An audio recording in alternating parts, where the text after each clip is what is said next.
A little faster on that one. Hey, what are you going to do with the modulation? I'll just double you with bar 7. Okay, yeah. Back off the mic just a little bit. Hey, Mike, just a little more bass in my phones.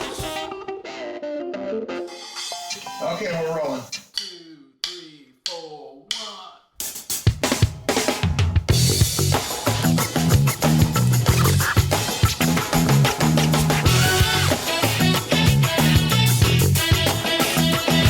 On the Hit with Deane Ogden. One-on-one with the players who make the music you know best. And now, here's your host, Deane Ogden. Hey, everybody. Thanks for coming back. This is On the Hit. My name is Deane Ogden. Thank you so much for giving us another shot. You're back for a second run. That's pretty freaking amazing. You must have liked the first episode, I guess. I know I did. I had a good time. And I appreciate the emails, man. I mean, I got some emails here from people that I don't even know, which is really a refreshing thing. Because usually I get emails from people I know, and usually they're pissed off. Or they're upset about something, or, you know, something I did, something I said, whatever. These are from people who I don't even know, and they're saying nice things. So that's freaking, I love that. Got a great show for you today. Let me give you a couple of housekeeping things first. We are now on iTunes. You might even be listening to me on iTunes right this very second. And if so, if you enjoy the show, please leave a review and a, what do you call it? A rating, a star rating. Because that helps keep On the Hit on the charts for iTunes podcasts, and it'll keep us sort of like in the top segment of stuff. If you leave a review, that helps us a lot. So please do that. You can also find us on Stitcher Radio if you just Google Stitcher Radio.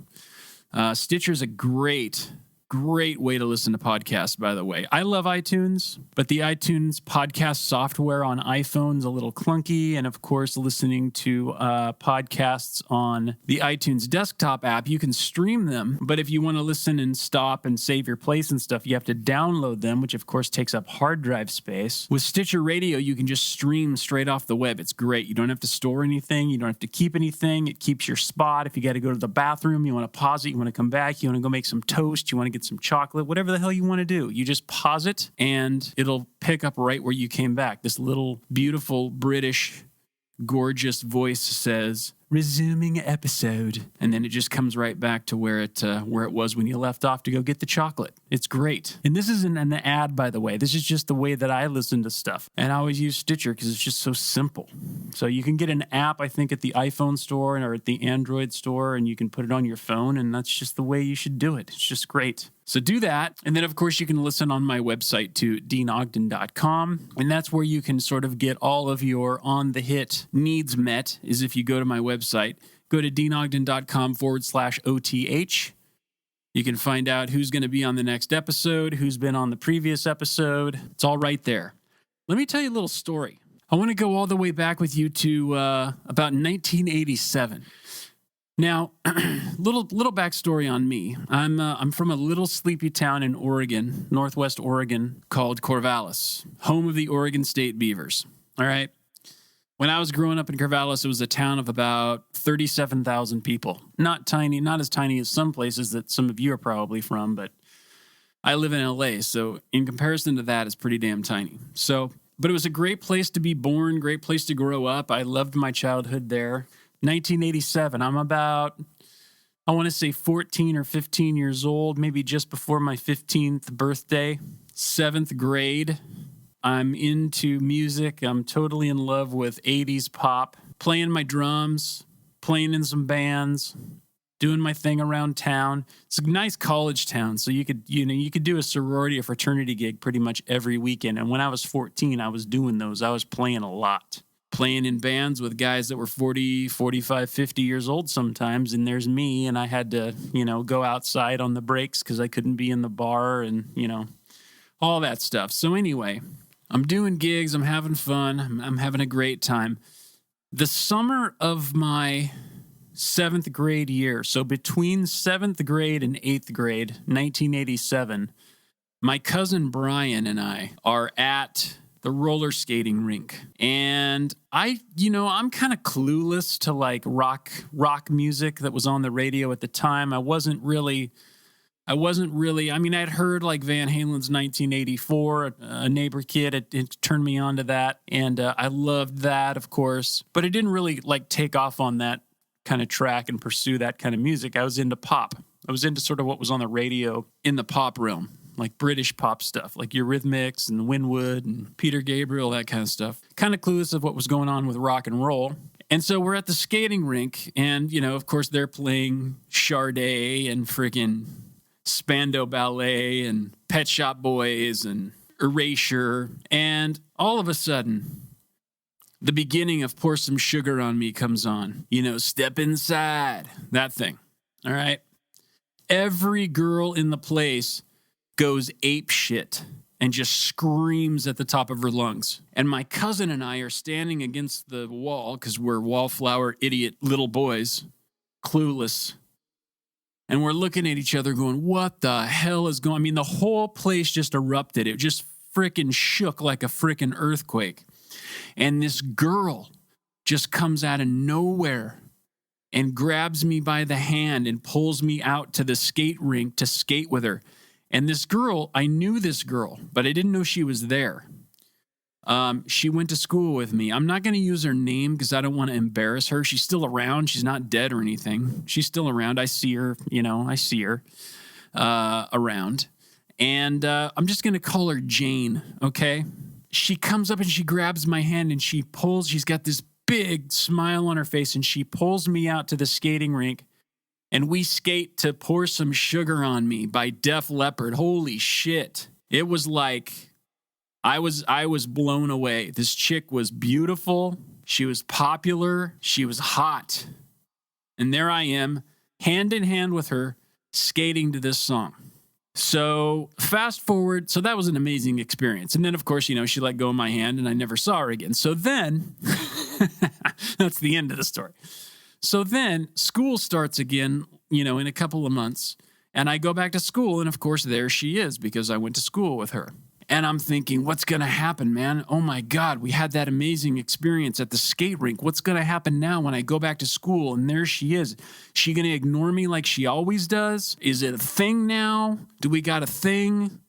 What is this? What's the next move here? And I had no game. I had no strategy. I had no idea what I was going to say to her, if I was even going to talk to her, if I was just going to hide back in my locker like always, or hide in the band room and just play drums like I normally did to handle situations like that. But anyway, I get to school and there she is. And I don't talk to her. I don't say anything to her.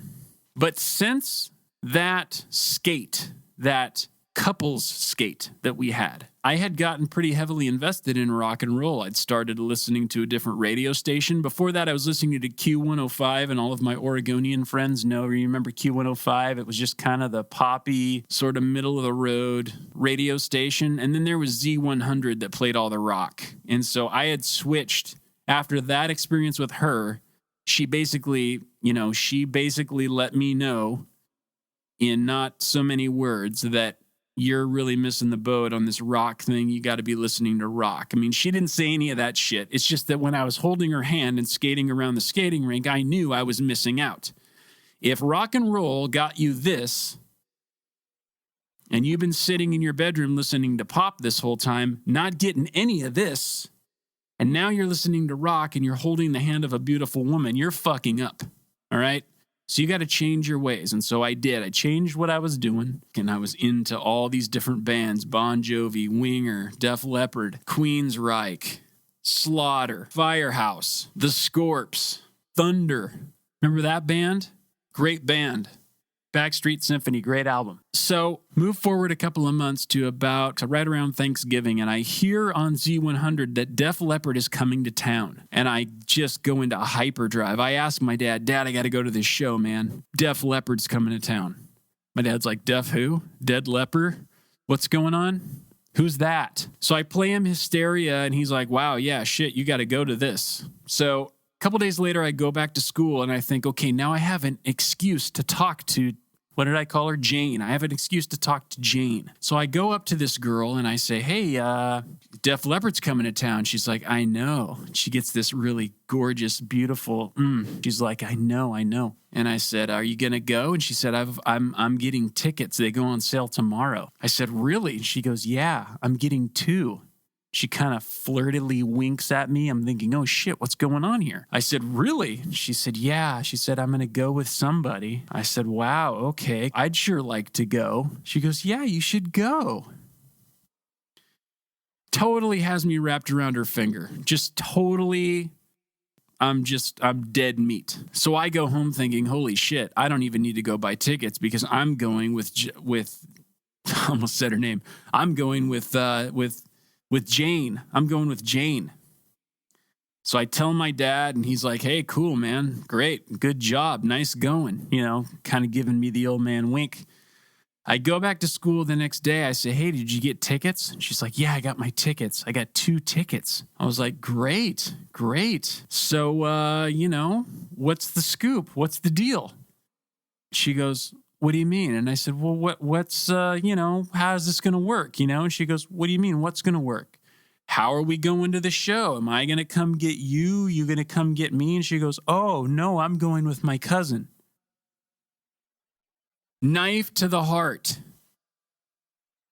I go home that night. I tell my dad what happened. My dad sits me down, kind of explains to me, how this works. Okay, this is what rejection feels like. This is, you just got to roll with this. We got to roll with this. We got to come out, on the other side of this. So we go to Ticketmaster and I score my own fucking tickets to Def Leppard. And somehow, some way, I don't remember exactly how it happened, but somehow, some way I found myself in another conversation near my locker with this girl. And I mentioned, hey, I'm going to the Def Leppard show too. Maybe I'll see you there. I think it was probably halfway sort of like a fuck you kind of thing and halfway like surprising, amazing. I can't believe I'm getting to do this. But I do remember it being somewhat of a little twist of the knife.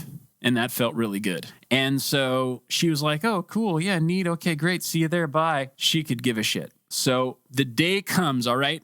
I even remember the day. It was December 3rd, 1987. Me and my buddy with his sister drove us up there. And she drops us off at the Portland Coliseum. And we go in, we give them our tickets. Def Leppard Hysteria Tour, 1987. Amazing. I don't sleep all night. I'm just laying there thinking about this amazing rock show that I just saw. The sound was perfect. Couldn't believe it. Sounded just like the record. I go back to school on Monday and I go up to this gal and I say, hey, what'd you think? She says, oh, I didn't get to go. I said, what? I didn't get to go. I had mono. Well, I didn't know what the hell that was till way later. But I remember walking away thinking, man, I feel bad for her. She missed a really good freaking show. And then I remember thinking, fuck her, man. She tricked me. She screwed with me during the summer break, got me all twisted up in knots, teased me like she was going to take me to Def Leppard, threw me out like a bag of moldy tangerines, and went with her freaking cousin or somebody. Good. I'm glad she had mono. I'm glad she didn't get to go see Joe and the boys tear it up, because I did, and it was good. And guess what, Jane? Guess who I'm talking to today? Guess who I'm talking to on my radio show today?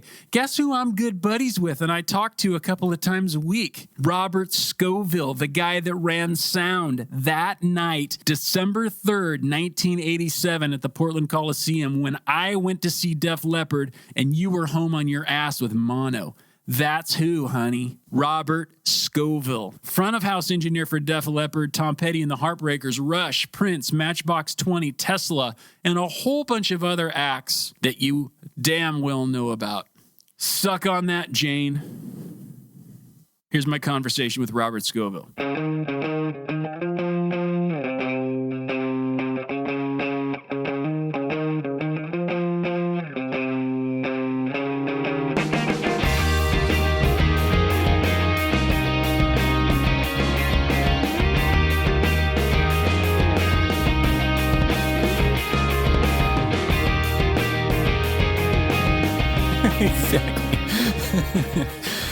exactly. If it's beneficial to me, it might be beneficial to somebody else. Yeah, you know? absolutely. I mean, there is definitely a hunger for that out there. And I think if for no other reason, it gives people some context on what they're doing. Well, yeah, it's a validation, I think. I mean, I don't know about you, but I get asked all the time, and I think it's because I do a lot of teaching and I'm around some people that aren't necessarily, always exposed to the highest level of work. The question is always there: how did you get there? Yeah. What was your path?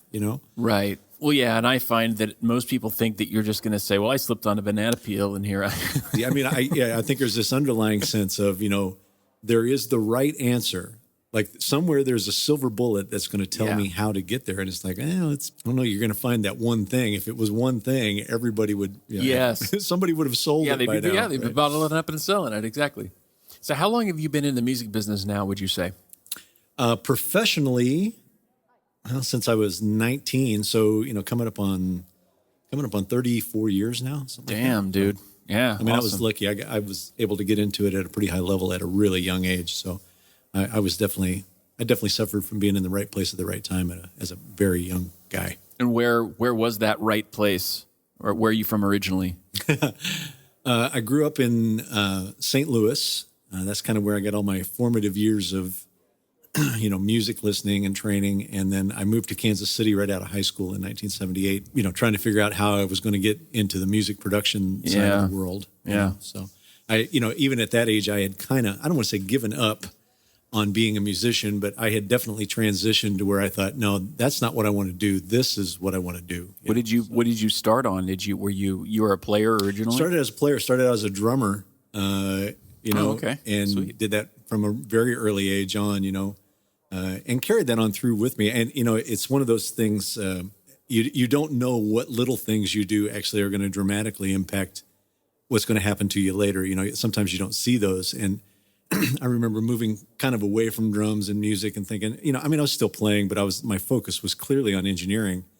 And, at that point in the music business, which was, late 70s, early 80s, in the studio as well as live, if you were a guy who could get good drum sounds, you were golden. You were going to get work. There was just no ifs, ands, or buts about it, And I was pretty solid in that regard. I had a lot of background. I had a couple of great teachers that I learned, even at a young age, they didn't just teach rudiments and all the drumming skills. They taught drum tuning. They taught all of these things that at the time I was like, I don't care about any of this. My gosh. Those just learning how to tune drums with some sort of method, served my career immensely over my time, because, I started to understand, that's how you get drum sounds. It's not necessarily the microphone that's going to make that sound. The mic's just going to be a better or worse representation of a poorly tuned drum.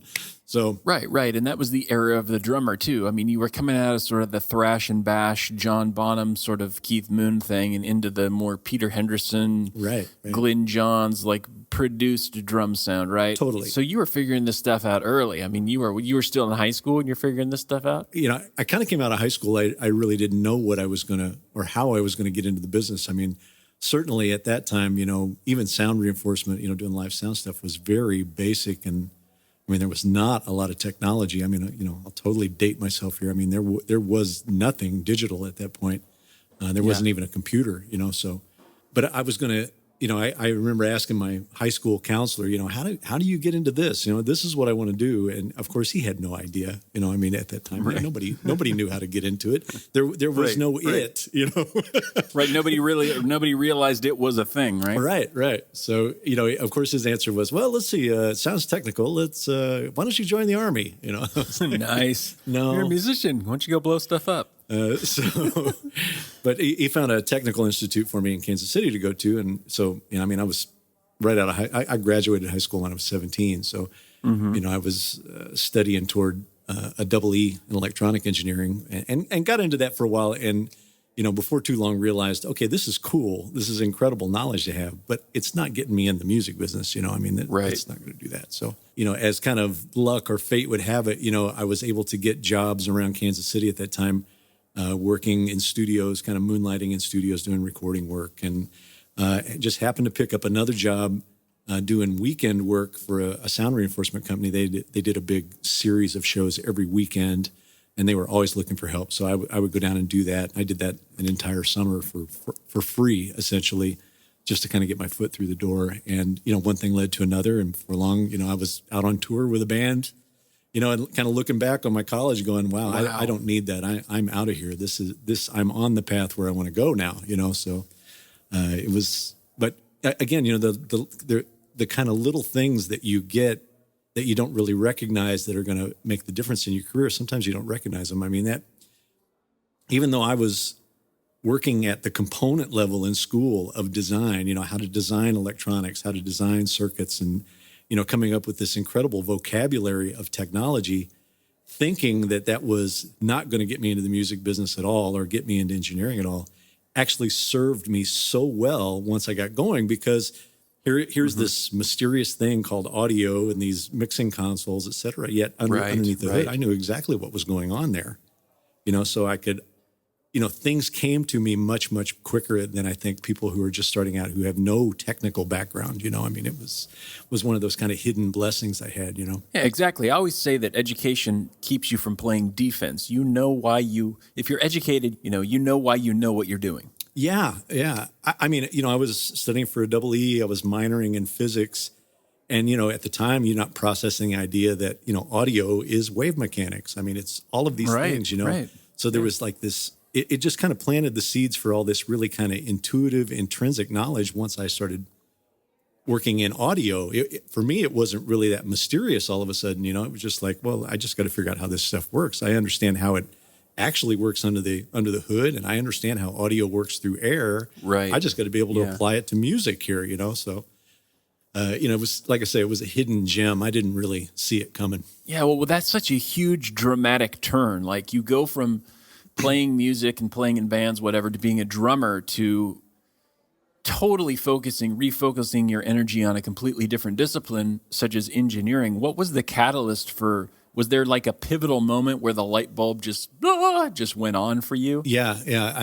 It was a couple of things that happened over about a 2-week period, funny enough.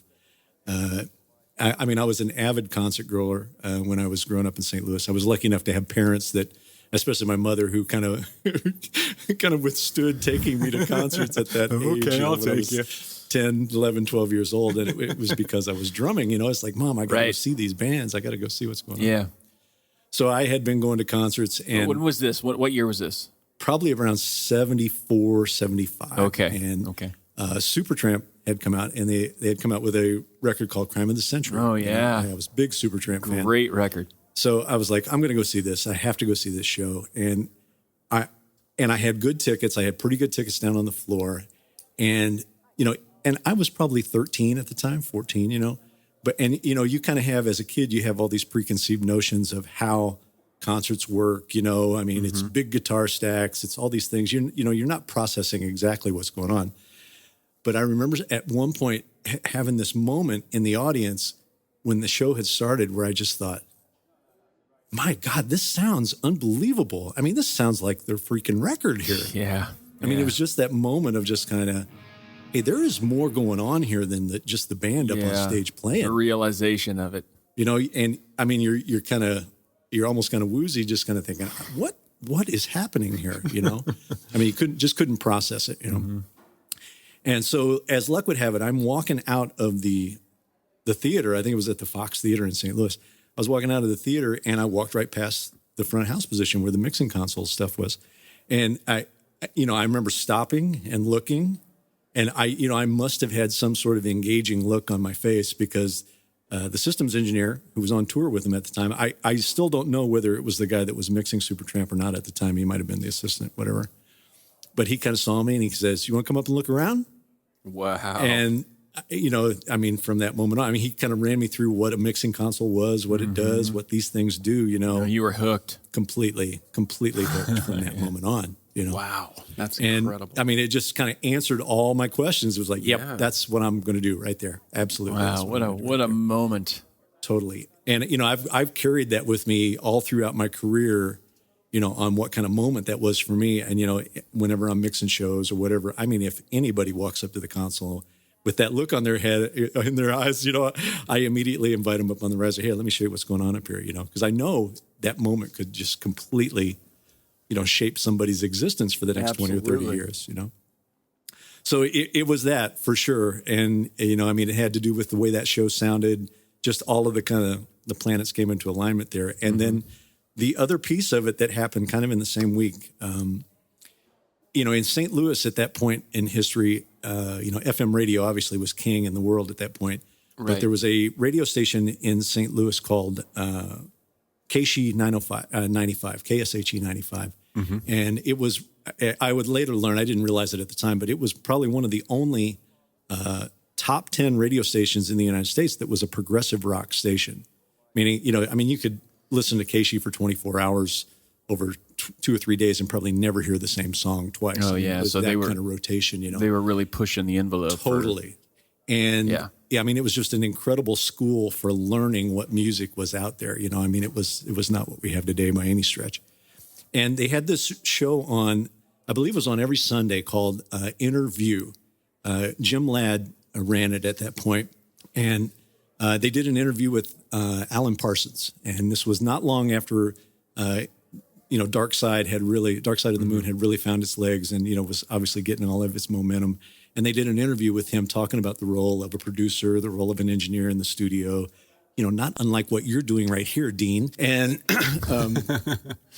and I remember sitting in my room at night listening to that with the lights off, and your mind and imagination just runs wild with that is where I belong right there. There's just no ifs, ands, or buts about it. It just crystallized those moments for me, So that all happened within about a 2-week period, and from that moment on, my focus was, laser focus in terms of where I was going to go. And Wow. cool backstory on that is I got to meet Jim Ladd many, many years later at a Tom Petty show we did in California, and I got to kind of relate that story to him and tell him how important that was to me.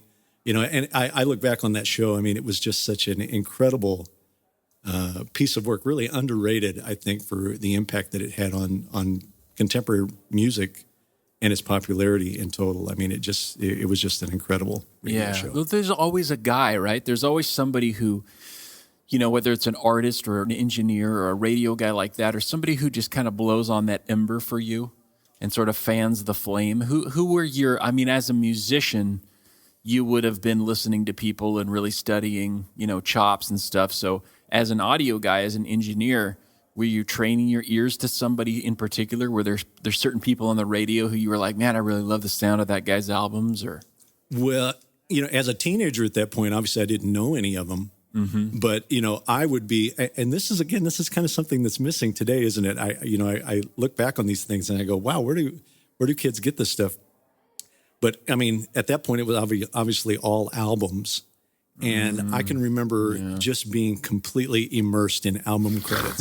Me too. I knew every studio that recorded every record. I knew every engineer, every producer that worked on the records, et cetera. I just had that inside me. I wanted to know those things, and it's hard to get that information now on records. It's rare that you get those kind of credits. We certainly don't get it in iTunes, with metadata. Liner notes are gone, et cetera. The liner notes are gone. So you don't really get any kind of legacy or see any kind of patterns. One of the patterns I can remember picking up a lot of times was, oh, wow, this guy produced this record. I'm going to buy it, even if I don't know who it is, because I like that guy's style of producing. I like the sound of his records. I like, blah, blah, blah. Ted Templeman was one of those for me. Totally, yeah. When he was going, I remember just, I was so into Ted Templeman at one point. Just kind of getting their records and listening to them. Same thing with Glenn Johns and even Ron Nevison for a long time. I remember being so enthralled in their work. And, I think that that light bulb kind of came on for me listening to lots of different bands, but recognizing sonic signatures in it and thinking, well, that can't be the band's. That's got to be the engineer or the producer that's causing those sonic it's one thing signatures, it's one thing to get the notes. It's another thing to get it on tape, get it saturated, and get it. That's a huge art. People don't realize. Totally. And then of course, there were, live sound guys like that I grew to really emulate and really kind of think, these legendary guys, I want to I want to have that kind of significance in my career. You know, Sure. what's going on? Sure. First one that comes to mind, obviously, is Bob Heil. Oh God, yeah. I mean, here's another guy. I mean, he was from around the St. Louis area, and legendary guy. I mean, here's one of the only live sound guys that ever in the Rock and Roll Hall of Fame. I'm Yeah, gonna let you know where he's at. I've gotten to meet him and hang out with him, and it's just one of the biggest thrills of my life to get to hang with him and discuss the impact that he had on me as a kid. Yeah. You know, Yeah. it was just awesome. It's awesome. What were your folks playing in the house? Was there music going on in your house? Were your folks music freaks, or were they? Not music freaks by any stretch. I mean, definitely not a musical family. But the funny part of it is, I mean, we always had music going in the house. I mean, my mom and dad were country and Western fans. And, Oh, yeah. you know, I mean, it was always, Johnny Cash or, Yep. Mel Tillis. That was a big, Oh, yeah, man. through that era of the 60s, there were so many artists that they were always listening to. And, I've pulled so many memories of that, even in my work. Sometimes it's funny. I've had this happen to me on a couple of occasions, either in the studio or at a show or something with Tom Petty, because their kind of musical retention it's kind of off the chain. I mean, they can just call out a song and play it. Right. And we had, we had a big run of shows at the Fillmore with Tom one year. I can't remember what year it was now. It's quite a few years back, where we did like 22 nights at the Fillmore, and every night was different, and they would just come up and do songs and stuff. And I remember pulling on that very heavily, where they might do a song they had never rehearsed. I certainly had never rehearsed mixing it.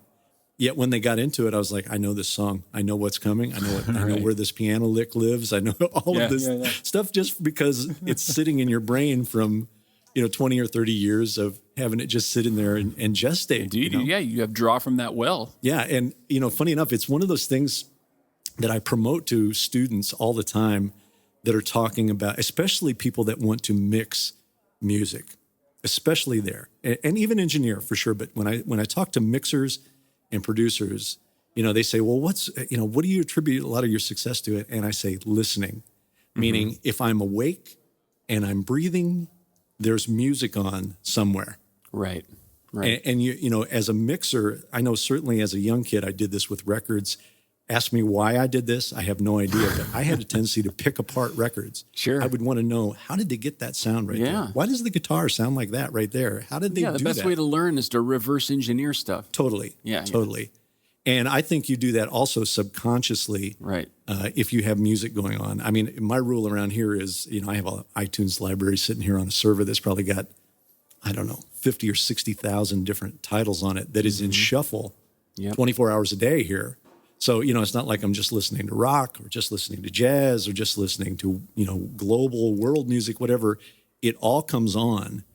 And I know because it worked in me, that all of that goes in and sits there and waits for it to come back out of you. Like it builds sensibility into where things should sit, Right. I mean, all of a sudden, if you're mixing a samba the wrong way, you have something to recall and go, well, wait a minute, that's not how samba snare is supposed to sit there. Wait a minute, I mean, you just, you have something to pull from. It's like you're studying without studying. Sure. It's a frame of reference. Yeah, totally. Yeah, that's one of the frustrations for me, working with younger artists and having that history, because I grew up with that, and so I'm the same way. I just, by osmosis, I've sucked up all this stuff, and I don't feel like people today necessarily critically listen or know how to critically listen. I think they listen out of context, Dean. Well, I think that's true too. That's true too. Yeah. You got to be situational, Otherwise, you just, I've said it in many of my classes. Who wants to become a paint by numbers engineer? Right. I don't. Right. Yeah, and it also has to do, people don't realize it has so much more to do with the things that you can't control. As an engineer, you can control the mic, you can control the console, but you have a limited control over the room. You have limited control over the environment, over the dynamics of the band, over the dynamics of the player and what his physical and musical limitations are. And the dynamic of the music. Yeah. I would even when it's coming to bass drum sounds, the first question I'm asking is, or the other question I'm asking is, well, what's the bass guitar element? Is it stand-up bass? Is it electric bass? Whatever. Because that's going to play into, well, if we're going to try to get these two things to be married, they got to be compatible. Yeah, absolutely. That's the most overlooked thing, is how bass and kick compete. Yeah, I mean, mixing jazz is the perfect example. It's like, well, we're not going to lead with the bass drum there. We're going to lead with stand-up bass there. Yep. Right? So I'm not going to make this really tight, punchy, impactful bass drum. It's got to be something that's going to sit within that stand-up bass. Right. Whereas if we're going hip-hop or we're going rock, the roles are very reversed there, I mean, bass drum very forward in those things. So, again, it's sensibilities, right? And it's I'm always telling guys, quit studying the technology, study the music. Right. I can teach a monkey to operate the technology. I can't teach a monkey to evaluate a piece of music and have sensibility with how to construct it. Exactly. I'm so glad to hear you say that, because those are the kinds of things that are intuitive. You can't just show up to a gig not knowing that. That's not on the job training. Yeah, totally. I actually kind of get on a lot of the audio schools that are out there now because they kind of easily pass that over. Yeah.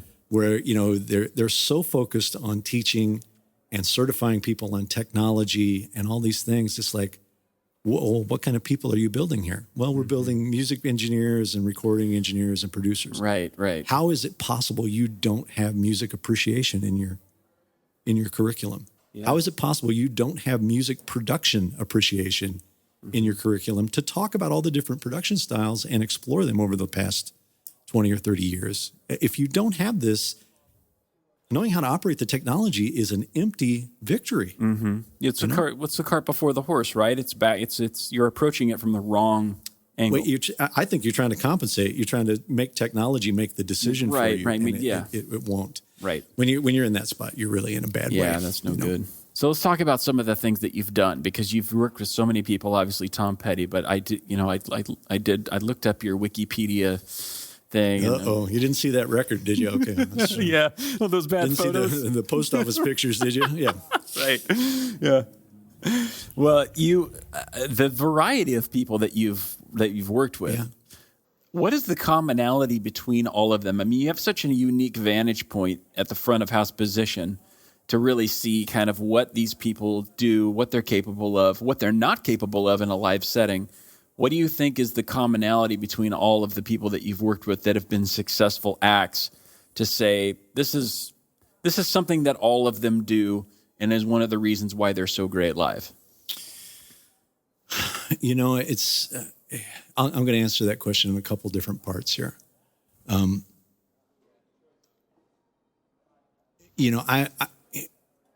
think I've always kind of lived with this mindset of if I'm doing my job really, really good,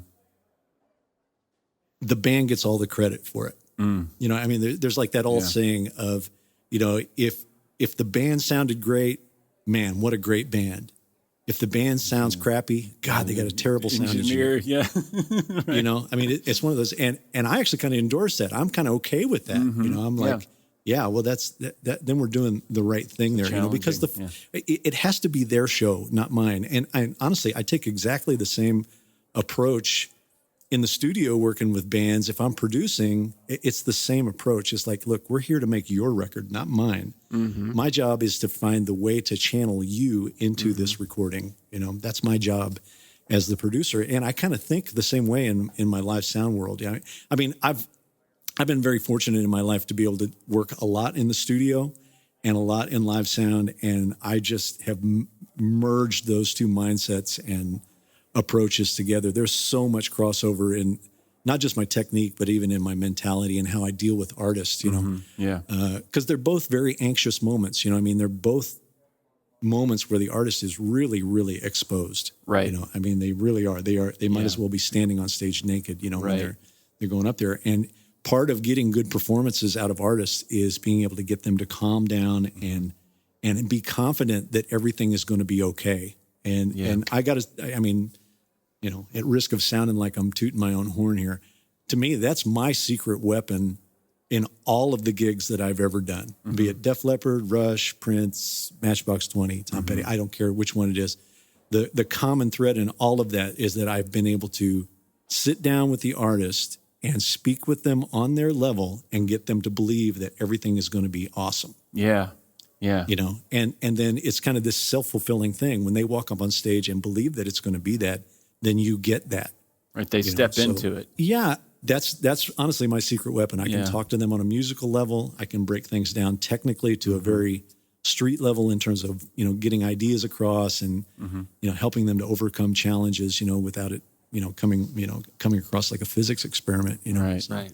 That's my secret weapon. I mean, I'm sure there are better mixers in the world than me and, better guys that can deal with PA systems than me, that are more, but I think I got a really good combination of those three skills. I can be very scientific when I need to be. I can be very artistic on the console when I need to be, and I can communicate to the artist, So Yeah.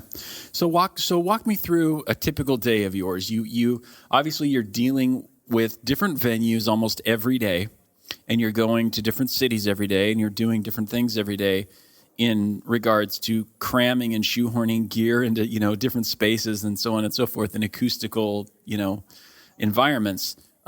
What's a typical load in look like for you? What is it? How does it all kind of unfold? How does the magic happen there? Well, I mean, I kind of take the approach, and I've done this for a long, long time. This has been my approach since very, very early in my career, is that once we get sounds together on the console, and once I get mixes happening on the console, if the band performs it the same, those things don't change. Like there's this not this huge winding and unwinding of the console, right. Day to day. The thing that changes every day is the way that PA system reacts in that space. Yeah. And that's the thing we try to manage day to day and get that to sound the same. If we can get that to sound the same every day, then the mixes will sound the same every day. Right. There'll be this continuity to it, all throughout the tour, which you want. So, I mean, luckily, where we're at today in PA technology, there's some incredible tools at our disposal in terms of integrating PA systems into an acoustic space, and so a great amount of time is spent on that. We have really anymore. We have all the building geometries in software where we can actually, experiment with speaker hangs and placements and heights and array coverages in software and make some really, really accurate predictions now on sound level or sound pressure level coverage at all the seats, et cetera. It kind of goes back to an old adage of live sound. What's the first rule of live sound? Point the speaker at the people, right?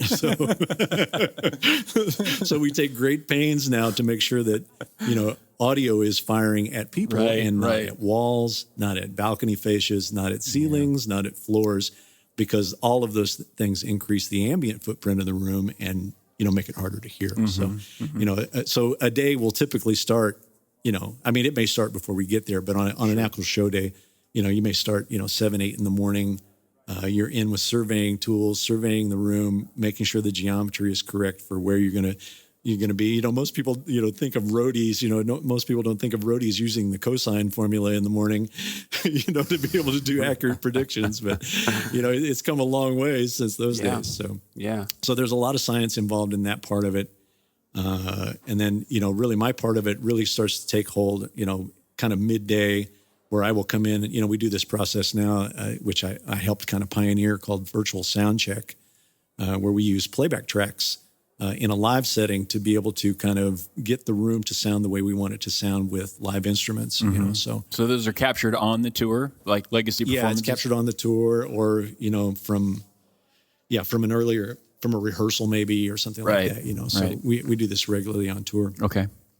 So that part of it's been great. It's immensely helpful, as opposed to just coming in and trying to play CD music, and get the PA sounding right, and then come back with live instruments, which are dynamically and tonality wise very different from a mastered CD. So especially today, mastered CDs, their dynamic range is so small now, and are heavily compressed, heavily EQ'd, et cetera. It's hard to take that up and have it be a relative context for what are going to be live microphones right after it, So the virtual sound check gives us the ability to come in and use actual dynamically correct tracks, and you can actually have all functionality available to you on the console to work on and refine mixes before the band ever gets there. That's fascinating, man. What a great way to do it now. That's killer. We can get a long way now. PA technology's come a long, long way here in the last 20 years. Shows have changed too. And I use the word show very, I almost don't want to say that, because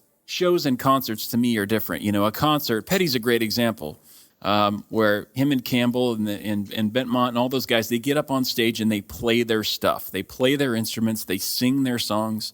Whereas a show is more, you know, lots of choreographed elements, a lot of pre-records, a lot of different things that are sequenced ahead of time and synchronized with the lighting, pyrotechnics and smoke and all that kind of stuff. I would guess it's a little less work, perhaps, versus a concert where you've got to be on your toes every minute of every second of every beat of every song. Yeah, it's certainly a much wilder animal to tame. That is for sure. You know, it's funny you bring this up. I actually did a blog post on this very topic here a couple of months back, you know, called The Concert versus the Show, you know, and I can definitely, you know, when I go see things, I can definitely characterize things either as a concert or as a show. And a lot of it has to do with a playback element to it, you know.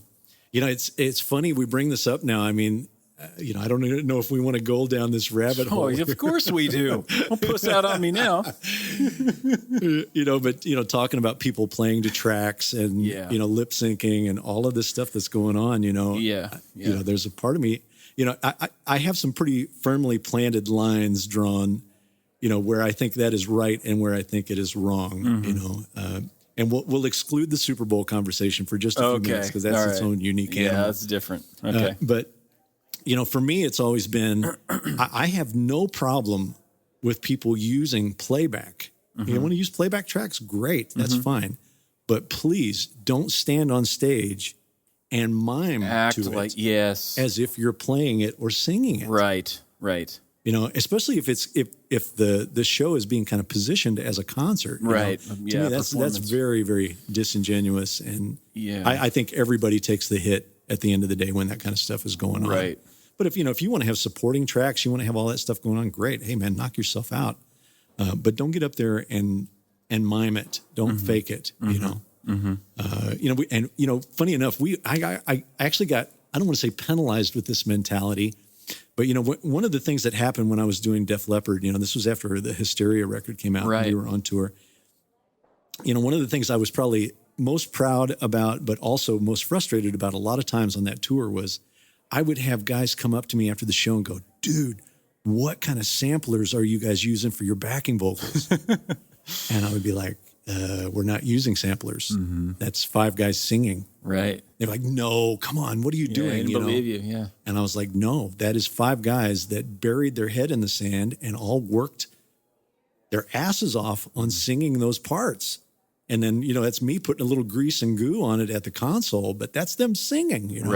Right. So, you know, it was where the mentality started to take hold and where people just assumed, well, if there were great vocals, they were sampled. Yeah. You know? Yeah. I was like, no, you know. So. Yeah, well, part of that, too, you know, you were saddled with Mutt Lange's whiplash production style, and that had to be a hellish, you know. Yeah, well, I mean, he kind of set a whole new standard on those backing vocal arrangements. Right. I mean, it changed the whole game. Yeah, you know? totally. A total game changer. So, I mean, I remember seeing that tour when you guys came through Portland, Oregon, and I went up to the Coliseum, and so must have been in junior high. Thanks, Dean. That feels great. Thank you. Sorry, dude.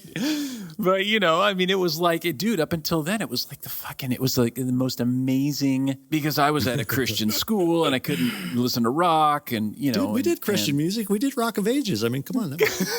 Right, yeah. But, you know, it was spectacular. It was a spectacular concert. And I knew it was just different enough. You could tell they were singing and playing because it was just different enough, you know, and that was, for me, I mean, my eyes were wide freaking open after that. I was holy crap. Because up until then, I'd heard like Bobby Brown and, you know, and stuff like that. And it was all pre-records and sort of, you know, you know, I couldn't tell if they were really doing it or not. But then I saw you guys, which is like, holy shit. That was really a great time for me in my life and certainly in my career. It was, I was really, really proud to be a part of that whole thing. And you know, kind of the funny, you know, one of the funny stories, Dean, from that tour, you know, because it's easy to forget this when you look back on it now because that was such a huge record for them. I think it did something like, what did it do, 28, 30 million? Close to 23 worldwide? million. I think it was 12 domestic here in the States. I mean, it was second only to Thriller. Right. Okay, so that'll put it in perspective. Yeah, huge. But when that tour started, it failed. Yeah. We were out for 3 months and we shut the tour down. We were going home. Like we had the end Yeah, well, it's because of the single debacle, right? Cliff Bernstein had them release, I think it was Women in the States, just totally freaking tanks. that was like the first single hardcore. in the U.S. Yeah, Animal was the first single in Europe. Right. And Women was the first single in the United States. And yeah, it just didn't really do all that well. I mean, and the show was great. I mean, it was the same show that we ended up running out for, 12 or 14 more months after we got back. But, we kind of ended that tour, and I want to say we were out for about 3 months, and we had started in Europe and did the UK, and then we came back to the United States. Ticket sales were really, really light, but luckily enough, they booked one date right at the very end of the tour, which was Denver, and it was 2 nights at Denver at McNichols in Denver. And I remember this like it was yesterday. It was like, oh my gosh, we actually sold some tickets. This is going to be awesome. So, and I got to give their management credit, that they pulled off the strategic coup with this whole thing. They said, okay, well, we'll videotape it and we'll try to release a DVD out of it. So all of those videos, those MTV videos, all that concert stuff was from all that? of the MTV videos, like for Sugar and No Armageddon, way. all of those came from that shoot. Wow. So, I think Sugar was the next thing we released to MTV. And like I said, we had gone home. We had already gotten gold records. Yeah. We were, blah, blah, blah for, selling 3 million copies or whatever it was.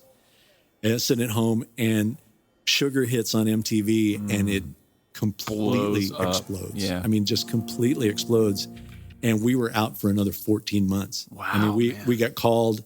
And one of the funny ones I remember was we played the Omni in Atlanta, Georgia at that point. And I think we sold about maybe 2/3 of the house. It was probably in an 18,000 seat place. It was probably 12,000 seats, something like that. And it was hurting, we were just like, wow, what is going on here? Yeah. And you got to remember, this was after they had huge success with Pyromania, right? I mean, the expectation was Yeah, it was, gargantuan. yeah. So, but once we ended up going back to the Omni and doing like 4 sold out nights there, literally just months later with the exact same show. Wow. That's it was crazy. like, that was kind of the power of MTV at that point. Yeah, Right? MTV it was totally just crazy. changed everything. It really did. yeah. Wow. The thing I remember about that tour, the place that I got kind of scarred on it Yeah. was, we shot all that video, had all this audio, and the band were gracious enough, band and management were gracious enough to say, when we do the DVD, you're going to mix it. We want you to mix it. Absolutely. You got to be the guy, blah, blah, blah, which I was thrilled about. Yeah. The problem was there was no breaks in the tour. I mean, we were gone 12, 14 months before I could even get in anywhere and start it. So they had all the MTV footage that was going out, obviously over, the record tracks. Right. But at the end, we decided to do the DVD. So they said, well, go back to Holland, go back to Whistle Lord. We'll have you just mix it there. Just hold up for a few weeks and mix it there, Well, the tour was kind of ending, and I had another tour starting. I was going to go out and mix, I don't even remember who it was. Maybe it was Tesla or Poison, somebody like that. Or yeah, it was Tesla opening for Poison is what it was.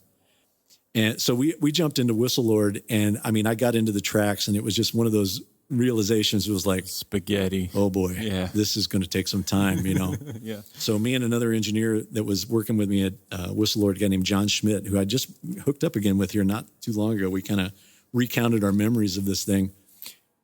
For a period of 2 weeks, we lived at the studio, and we were working in 8-hour shifts. So he would like start mixes and work on them for 6, 7, 8 hours. Then I would come in and finish them, and in that time he would go sleep. And then we just cycled it. Wow. 8 hours a day. And I remember at one point waking up and walking out of the studio, and it was kind of in between, sunlight and darkness, that time. Yeah, and that's kind of I remember twilight. just standing there going, I do not have a clue right now whether it is 6:30 in the morning or 6:30 at night. If my life depended on it, I could not tell you right now. Wow, man. That's brutal crap. And I remember, finishing that whole thing up and coming home. And I think I flew back into Pittsburgh or something like that from Holland. And my wife was going to meet me because she was like, well, I didn't get to see you on break. You were in the studio mixing. So I'll just come out and spend some time with you on tour. And I get off the plane and I walk right by her. She gonna recognize you? I didn't see her. And she looked at me and didn't recognize me because Wow. I had these huge dark circles under my eyes. I mean, I probably weighed 20 pounds less. I mean, it was just a brutal existence. That's for a terrible, couple man. of weeks. God, man, that had to be, I mean, that whole situation for them was completely upside down because they had come off of their hiatus and coming into this album where they didn't know if it was going to gain traction or whatever. And you know, having them come out of some environment like working with Lang, who probably just freaking drove them into the ground and made them into mush, you know, and then you supplant him basically out on tour as sort of this surrogate producer. So what was it like for you sort of having to be sort of the father of this whole thing in his absence? Yeah.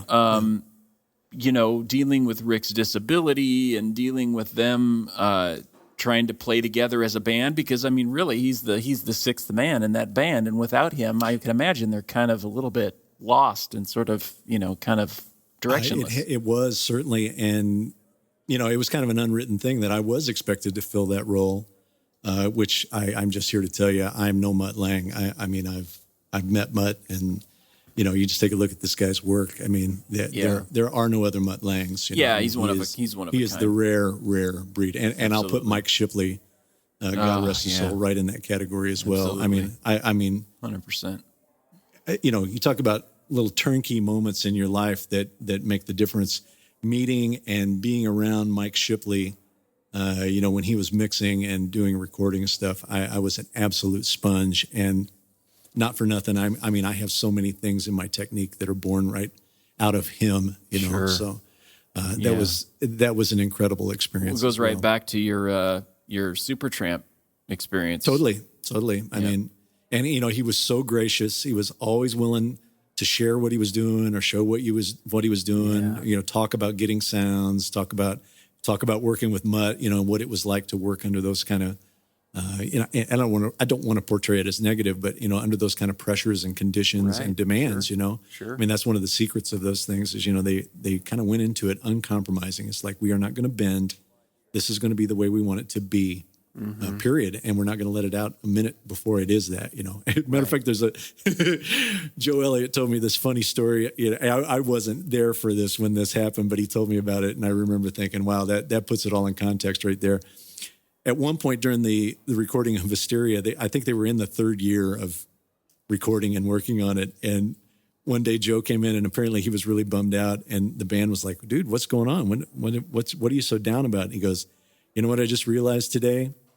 It's taken longer to record this record than Cream's entire career. I was like, oh my gosh, that has to be a dark day That right is there. brutal You know, as where you hell. just think, really? Are we sure? But you know, that tour was fun to put together. It was. I look back on it. It was really an honorable. It even felt noble, dare I say, that thing to do to work with Rick and get him back on his feet and, you know, kind of help develop that whole drum kit, the drum sounds, et cetera, because it was coming from nowhere. I mean, he was going to try to do something that nobody had ever done before. Yeah. And who knew whether it was going to work? Yeah. I mean, gosh, man. Totally unprecedented. Yep. I mean, we were using all these old Simmons pads. And yeah, I don't remember anything up to that point that was that even closely resembled anything close to that. I mean, what was it like to have to mix that frickin' thing? I tell you, I mean, I remember sitting down at that kit and just kind of going bank, bonk, bonk, bonk around the snare and the toms. Mm-hmm. And it was so latent. Oh. Like, I mean, you could hit it and then hear the sound. Right. Hit it and then hear the sound. And I just remember thinking, man, how is he playing this? Wow. And you know, when you would watch it, I mean, you just got no sense that he was having those kind of issues with it. But, you know, it was just typically English, you know, just get on with it. You know, let's get going, you know. No pity, please. Let's go. So you're telling me that that latency was so bad on that kit that he had no choice. He had to play that far forward on it. So he's playing that far forward on. He had to adjust. He had no choice. I mean, there was just no choice. Wow. And I've said this all along. I mean, Rick was actually very, very fortunate. Rick and the band were very fortunate that in the oddest way, I mean, if you can say it this way, that the accident happened when it did in history. I mean, if it happens 2 years earlier, 3 years earlier, I mean, it doesn't happen. Right. It was perfect timing. I mean, sampling technology and the ability to play sampled drums was literally just coming online. Yeah, absolutely. Well, you know, as a drummer, it was so freaking inspirational to see him take on a tour like that, an arena rock tour like that. You know, it's not like they were playing clubs or something, you know, and doing little piddly gigs here and there. And then, you know, and the recording process before that even, I mean, you know, it was just freaking insane. I've never seen anything like it. Yeah, and it was really amazing to watch him kind of grow over that time. You know, I mean, he was still pretty shaky physically. Yeah. You know, when we started the tour, and just to see his strength and his confidence and everything just grow exponentially over months, it was impressive, man. And you go watch him today. I mean, he is just he's a rock back there. Yeah, he's an absolute rock. He's a solid player, man. I mean, he's gone back to acoustics now, and so that you can really tell.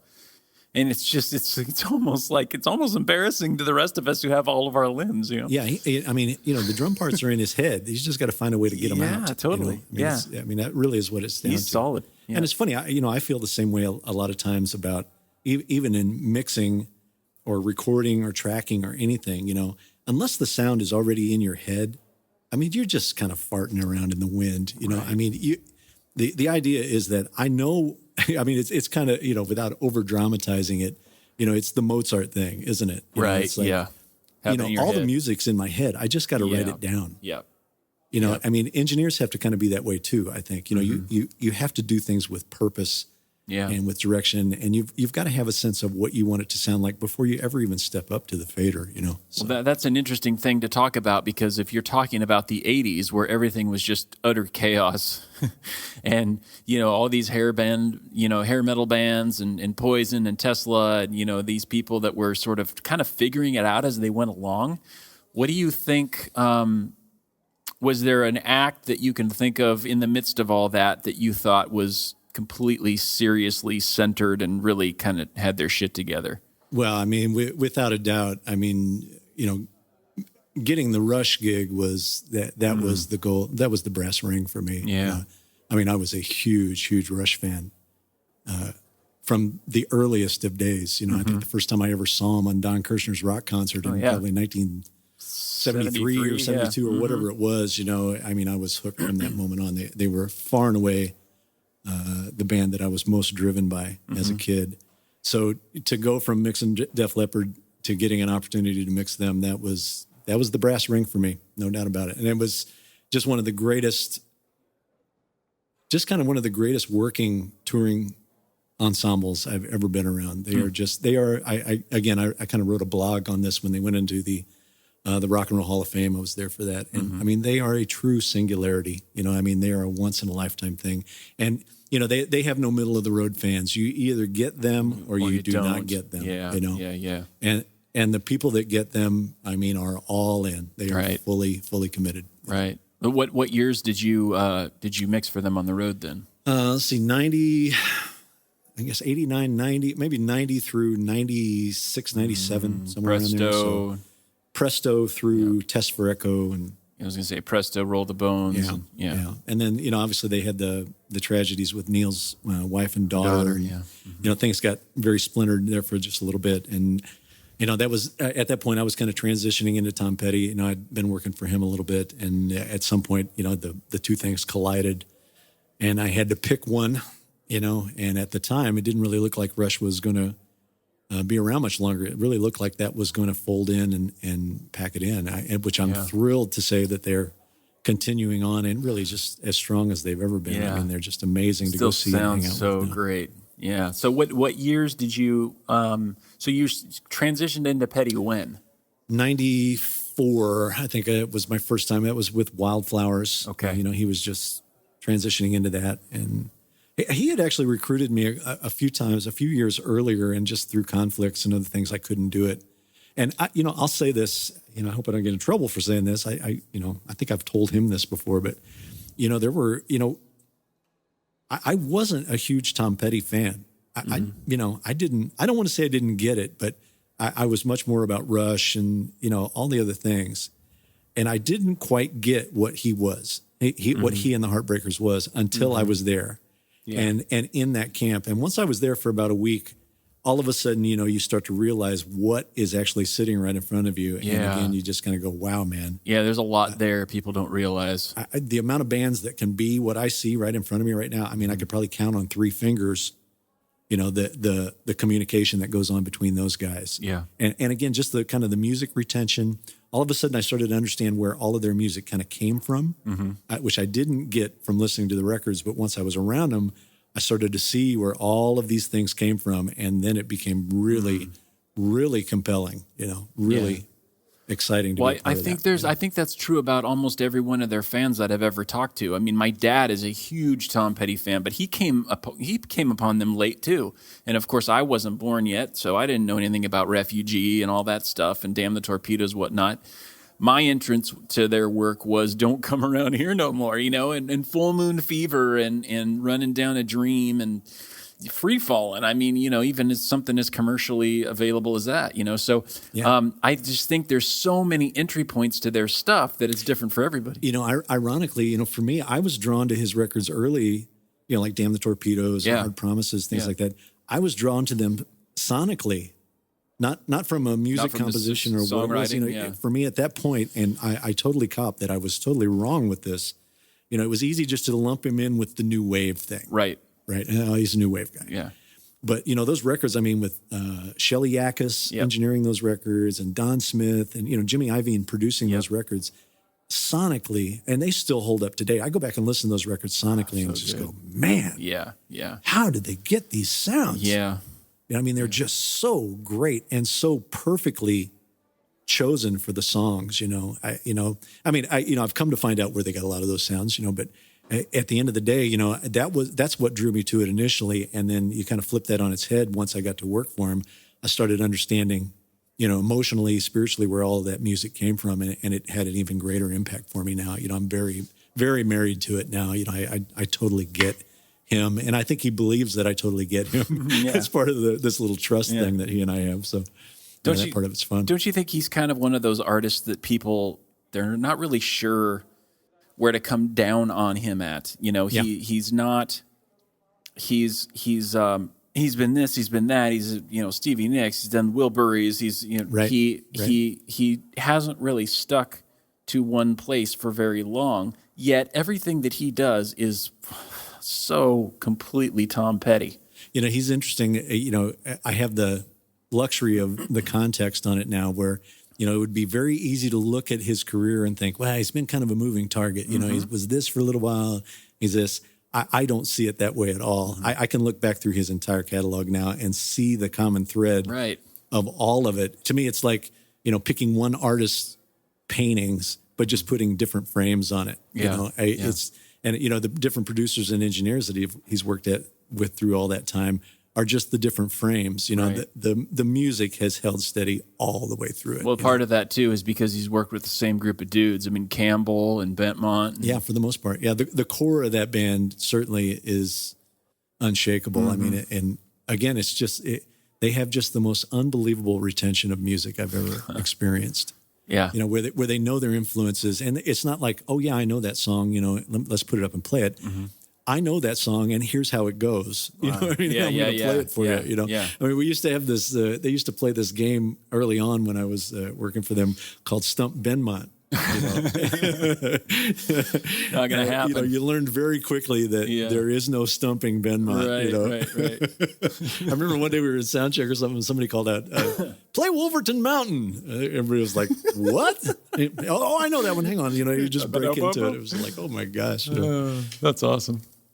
So I remember one time you were mixing for them, and I was talking to you, and you said you were doing it out of a truck, like you were doing it out of a remote truck. You weren't even in the same room with them. You were outside the venue, like out on the street with headphones on, and you were mixing the whole show in a remote truck at a console in the back of this truck. And I'm curious, 30 plus years of doing this, you've seen a lot of changes and you've seen how things have progressed. Do you feel like concert going is, because now acts, a lot of them are beholden to a corporation. A lot of the concerts really are put on by, Live Nation or whatever. And it's kind of more of a corporate affair, and the acts sort of have to sort of kowtow to what the corporations want for certain, certain things, certain strings that are attached to the contract or whatever. Do you see concerts,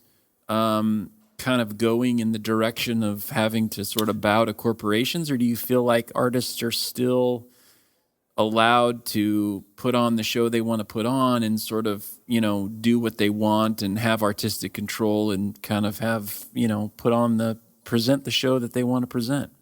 Yeah, no, I actually think for the most part they get to present the show they want to present. Now, I mean, there's always the risk that if you're on the corporate teat, so to speak, that they could come back on you and go, hey, tone that down, whatever, Yeah. But, all of that said, even just to kind of use your recording truck analogy, we honestly, in terms of just capturing live music, we've moved away from that model.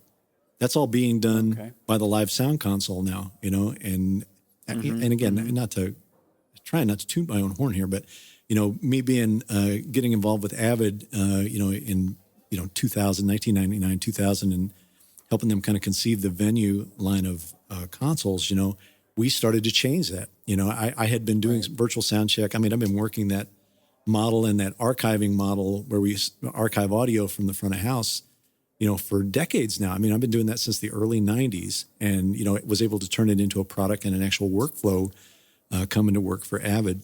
So, that's condensing. And, I kind of promote to people, whether it's engineers or artists that I talk to now, look, if you're on stage playing, there should be something recording it. Sure. Period. End of story. Yeah. It's not like we're in the days of $150 for a reel of 24-track tape that'll record 15 minutes. Right. We have the ability to have the recorder running all the time now, so there's no reason you should not be recording, archiving, because, at some point you're going to want to monetize all this at some point, whether it's after you're dead or now.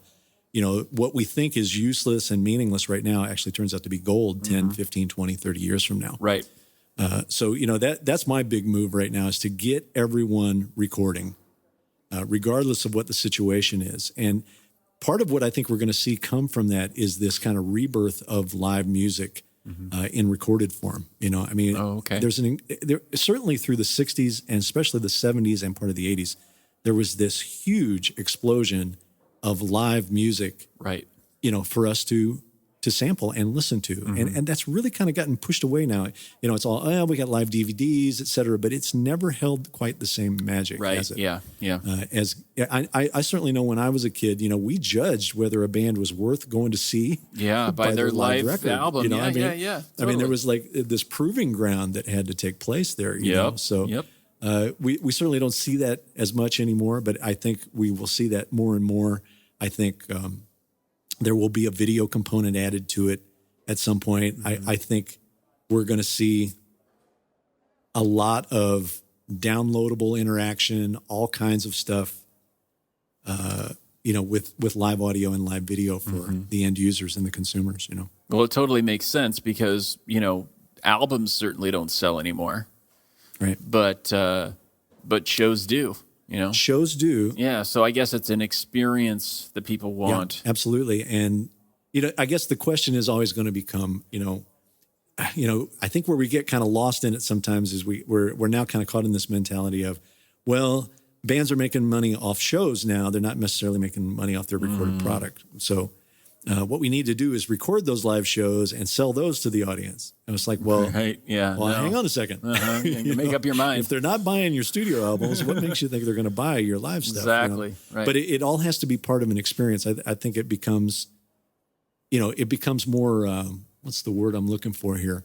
I don't want to say interactive. It's not, but it becomes more singular, where if you can have the performance that you were at, right, that it might have more meaning than it's the same performance that everybody had. Yeah, exactly. It's like a memento. A memento, yeah, almost like a tour merchandise kind Souvenir, of thing. And we've seen this kind of going on in different forms over the last 10 or 12 years, where you had, things like Disc Live, where you could walk away from the show and there was mass CD duplication on site, and you could, it was part of your ticket price if you wanted it to be. You could get a CD of the show, et cetera. We've done it with USB wristbands, et cetera. But really, there's no reason that we can't get to the point where that's being done, from the cloud or whatever it's going to be, and have it provide a path of interaction for the artist to the fans, and also a path of interaction from fan to fan.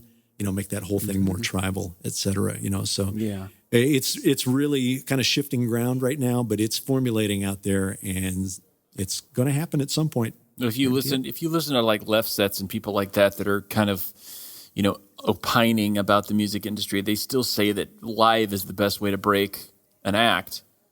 Do you think that's true? Do you think that live is still the best way to break if you're an up and coming indie band or an indie artist that, touring and playing is live is the best way to go? Best way? I don't know. It's certainly a way. Uh-huh. I mean, really think about this now. I mean, we're definitely we've just kind of moved into this kind of weird space in our approach to making and promoting music. I was watching this documentary called "The Making of Wish You Were Here," which was the follow-up to Dark Side. Right. And it had all this just incredible footage, and it was just an incredible story of the making of that record. It's one of the best documentaries like that I have ever seen. But I remember sitting on the couch at 1:30 in the morning watching this thing, and just kind of having this epiphany of, we don't do it this way anymore. Meaning today we record the documentary first. Like the cameras are in the studio recording the documentary, and now we push the documentary out in the world to promote the record that we're going to release. Right. It's like a teaser. Yeah. And it's just so weird. A trailer for the record. I mean, it's just so bizarre. And I started thinking, well, the Pink Floyd thing would have never worked like that. I mean, and it would have lost all of its nobility, all of its drama. All the mystery gone. If we would have seen that 30 years ago. Right. It just wouldn't have meant anything at that point. But now, I mean, it's incredibly powerful. So it's a weird thing. I actually have a problem with this in the studio. Me and a couple of producer guys that I work with here in town, we talk about this a lot, is this whole idea of having the camera in the studio while you're trying to get takes. Oh, God, especially on meaningful stuff. And we're both really against it. Yeah, it turns every single musician into a friggin' actor. It's no one, and I mean no one, is themselves in front of a camera. That's right, because it's always... Ever.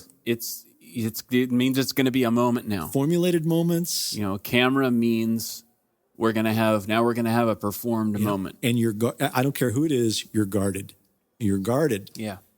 You suffer some degree of red light fever, and actions, whether we want to believe it or not, become contrived. There is no such thing as reality TV. Absolutely right. Once the camera's on, reality is out the door. Yep. There is just no ifs, ands, or buts about it. Anybody that tries to convince me different, I have a plethora of material to say, really? Let's just have a look. Yeah. So, when you're trying to capture something as personal as music and where there needs to be risk taken, that's hard to do in front of a camera. Yeah, what really freaks me out about all this is that there's all of that, and this kind of goes back to the Pink Floyd thing you were talking about before, is all the mystery has been removed. There's no mystery anymore. Since Madonna, Truth or Dare, we haven't had any mystery in music, so if you go back then, who fucking knew if Roger Waters was a madman, crazy son of a bitch? I mean, you didn't know. And that was what was so intriguing about it. But now we know what John Bon Jovi's doing 10 months from now. We know what he's going to do next week, or we see it all ahead of time. Yeah, not only that, you know what they did last night, right? Yeah, exactly. I mean, I've said that to Tom, just kind of formulating his shows and, kind of helping him kind of get things together. Sometimes we talk about this at times. It's like, man, even your spiel between songs has to kind of change up on a regular basis, because the first night you do it, everybody's heard it. So if there's this kind of faux, hey, how's it going? We love being here, blah, blah, blah, blah, well. Sure, and somebody will string it together on YouTube and make a, Exactly. So, I mean, it just puts this incredible kind of pressure that I don't think people saw coming. I really don't think they saw it coming. Yeah, well, one thing about that I think is positive is that you can't phone it in anymore. If you're an artist and you're playing night after night like that, you can't say the same thing over and over and over again, because people are going to see through it. So you have to be transparent, and you have to be real, and you have to be genuine, and you actually have to really truly care about your audience. It's not like it used to be where you could just same opening speech, just replace Berlin with Amsterdam or Phoenix or whatever. I mean, it has to be authentic. It's got to be real. Yeah, and it kind of gets back to that thing we were talking about earlier in our discussion here of the concert versus the show. Like we would never put those kind of constraints on a Broadway show, on a ballet, on Anything else, we would expect it night over night to be the same.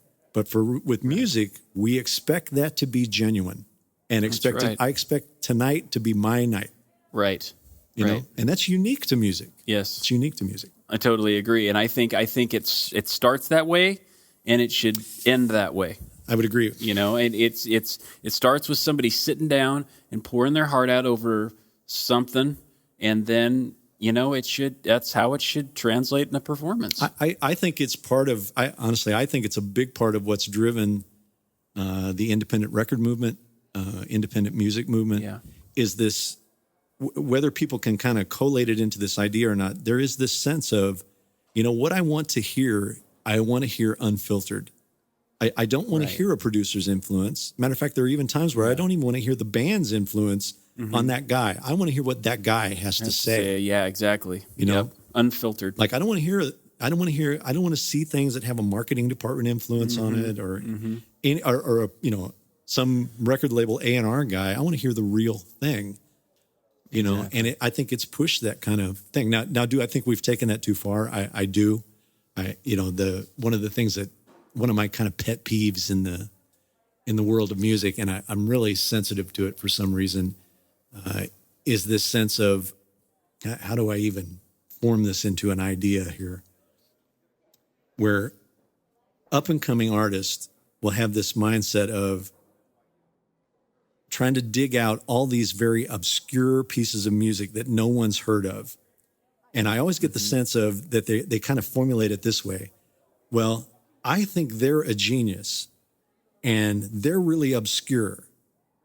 Ergo, nobody knows about me, so I must be a genius as well. The justification for failure. You know, and it's just this thing of, you know, I've got to find somebody that kind of puts my thing in context because I haven't made it anywhere yet. Well, they haven't made it anywhere yet, but they're great. So I want to hang with them. I want to be part of that tribe. Yeah, association. And what I think innately happens with that is when that band that they were so tied into emotionally because they were nobody yet makes it big, and now I'm still sitting here and I haven't made it big. Screw those them. guys sold out. Right. Yeah. They sold me out. Exactly. And I mean, that always just feels so unfair to me. Just feels so unfair. It's not taking responsibility for your own success or lack of success, right? Now let's just talk about who musicians are here for a second, Deane. When you talk about taking responsibility for who you are, I know. I realized that was a total contradiction. Let me check in on that for a minute here. Now, see, you can say that because you're an engineer. Yeah. If you're a musician, you wouldn't be talking that way. That's exactly right.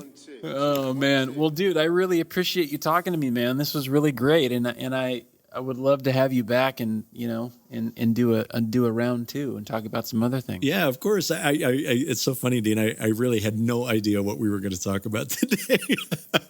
I just had no idea. I was like, we'll just hold a conversation, I guess. Well, yeah, that's how I like to do it, man. Just wing it and chat and hang out. And if, you know, we go into technicalities and stuff, but I've learned over the course of our friendship that, you know, there's a lot going on up there just aside from the engineering stuff. So I wanted to get your take on some of that stuff. Dude, I have 3 children and a wife that would contend that. I'm telling you, they would be. They wouldn't agree. You're talking about Robert Scovill? Really? Our Robert? Yeah, our Robert? I don't know. What do they know? You know? Thank you, man. Seriously. Deane, it's always a pleasure, man. There you go. That's our show. Hope you enjoyed that conversation. That guy has been around. I love talking to people like Robert because he's super professional. He's a consummate professional. You can just tell by the way he speaks. But he's pretty much seen it all. If it's happened, he's pretty much seen it. And I really appreciate him sitting down with me. It was great time, great stories. That's the whole point of this whole thing. If you're having a great time hearing the great stories, please go to iTunes and leave a review. That would honestly, seriously, that would really, really help. That keeps us in the rankings on iTunes a little while longer till I can build the audience for this thing, which is very, very important. If there's no audience, I won't be able to do it for very much longer. Luckily, we're off to a great start with our audience. There were over 2,000 downloads last week. Freaking love that. So go to iTunes and leave a review, and also check out Stitcher.com. Stitcher.com is a great way to listen to podcasts. You can also go to DeaneOgden.com/OTH for all of your on the hit shenanigans that you need to get into. Just head over there. And if you have any comments or questions, please, again, just give me a shout through email, oth@DeaneOgden.com. Easy, simple, bam, done. No hassle, no drama, straight to me, baby. All right. I don't know what I'm going to do now. I guess I'm going to leave town for a few days with my wife and my kid. Maybe I'll listen to Hysteria on the plane ride. And think about Jane and how she done me wrong. How much greater my life is since she done me wrong. Good times.